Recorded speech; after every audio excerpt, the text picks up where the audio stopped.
Hi மக்களே, அனைவருக்கும் வணக்கம். இன்றைக்கி என்ன வீடியோனா, நம்ம லியோ இருக்கான்ல, லியோவை கட்டி போடும். சாயங்காலம் அந்த டயத்தில் வந்து கட்டி போடுவோம்.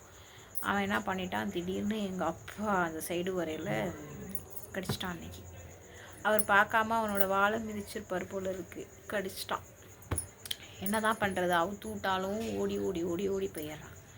கட்டி போட்டாலும் வயசானவங்க பார்க்காம வராங்களா, லைட்டாக வாழை மிதிச்சிட்டாரு போல இருக்குது, கடிச்சிட்டான். அன்னைக்கு அவனை நம்ம வந்து அதுங்களை வந்து நம்ம அடிக்கவும் முடியாது, எதுவும் பண்ணவும் முடியாது. அதுங்க வாயிலா ஜீவன், அதுங்களை நம்ம என்ன பண்ண முடியும். மாற்றி கட்டினேன். அப்புறம் கொஞ்சம் நேரம் பாவமாக இருந்துச்சு, கொஞ்சம் அவுத்து விட்டேன். வீட்டுக்குள்ளே இருக்கார் சார். அவன் ரொம்ப முரட்டுத்தனமாக இருக்கான். ஏன் அப்படி இருக்கானே தெரில. கட்டி போட்டதுனால கோவத்தில் இருக்கானா இல்லை என்ன அதுன்னு. ஒருவேளை நாய்ங்களாம் கட்டி போட்டால் ஒருவேளை அந்த வெறி மாதிரி வருமா என்னன்னு தெரியலை. அந்த மாதிரி உங்கள் வீட்டிலலாம் அந்த மாதிரி இருந்துச்சுன்னா கொஞ்சம் கமெண்ட் பண்ணுங்கள். உங்கள் வீட்டிலலாம் அந்த மாதிரி எதுவும் கட்டி போட்டு வெறி பிடிச்சி எதுவும் கிடைக்குதா என்னன்றத மாதிரி நீங்கள் கமெண்ட்டில் சொல்லுங்கள். நான் பொதுவாகவே எல்லா நாளுமே கட்டி போட மாட்டேன்.